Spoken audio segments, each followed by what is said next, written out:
வசனத்தையே படிச்சிட்டு இருக்கிறது இல்ல, ஒரு வசனத்தை எடுத்து அந்த வசனத்தின்படி எனக்கு ஆகுனதை கன்ஃபஸ் பண்ணணும் இரவும் பகலும். அதையே எண்ணிக்கொண்டிருக்கிற மனுஷன், அதையே யோசிட்டு இருக்கிற மனுஷன், அதையே நாடுகிற மனுஷன். எத்தனை பேர் ஆமன்னு சொல்றீங்க?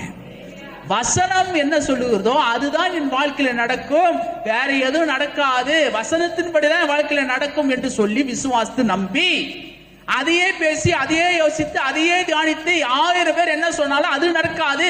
கர்த்தர் சொல்றதே என் வாழ்க்கை நடக்கும், கர்த்தருடைய வசனத்தின்படிதான் என் வாழ்க்கை நடக்கும்.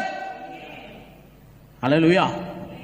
வசனத்தின்படி 1000 பேர் என்ன சொல்லட்டுங்க, கர்த்தர் உங்களை அழைத்து இருக்கிறார், உங்களை நீதிமானாக்கி இருக்கிறார், உங்களை புத்திரனாக்கி இருக்கிறார், உங்களை ஆசீர்வதிப்பார், உயர்த்துவார், உங்களை பெரிய காரியம் செய்வார். இப்ப இருக்கிற இடப்பட்ட வாழ்க்கையில சோதனையை சகித்து ஆண்டவர் எப்படி ஒரு தங்கத்தை சோதிக்கிறது போல உங்களுக்குள்ள விசுவாசத்தை சோதிக்கிறார் என்று மகிழ்ச்சியாய் சந்தோஷமா கனமா எண்ணுங்கள். ஆமென். அதனால விசுவாசத்தை விட்டுறாதீங்க. பணம் இல்ல, பேர் இல்ல, புகழ் இல்லன்னு விட்டுறாதீங்க. 1000 பேர் எதிர்த்து வந்தாலும் ஆவியானவர் என் கூட இருக்கிறாரு. ஒரு மனுஷன் என்ன வீழ்த்த முடியாது, ஏன்னா ஆவியானவர் என் கூட இருக்கிறார், உங்க கூட இருக்கிறார். தியானிக்கிற மனுஷன் பாக்கியவான். பாக்கியவான் என்ன? ஆசீர்வதிக்கப்பட்டவன். இங்க வந்திருக்கிற அத்தனை பேரும் ஆசீர்வதிக்கப்பட்டவங்க. பக்கத்துல பார்த்து சொல்லுங்க, நீங்கள் ஆசீர்வதிக்கப்பட்டவங்க. ஆசீர்வதிக்கும்படியே கர்த்தர் உங்களை அழைத்து வந்திருக்கிறார். சொல்லுங்களேன். எப்படி சொல்லவே மாட்டீங்க நிறைய பேர்? ஏன்? அல்லேலூயா. சொல்லுங்க பக்கத்துல பார்த்து, நீங்கள் ஆசீர்வதிக்கப்பட்டவங்க.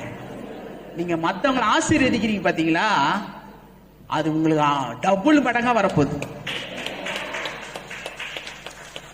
அல்லேலூயா. நீங்க ஒருத்தன் அன்பு செலுத்துங்களேன், கொஞ்சம் அன்பு செலுத்துனீங்கன்னா, உங்களுக்கு அன்பு நீங்க அதிகமா செலுத்துனீங்கன்னா அன்பு இன்னும் அதிகமாகும். அல்லேலூயா.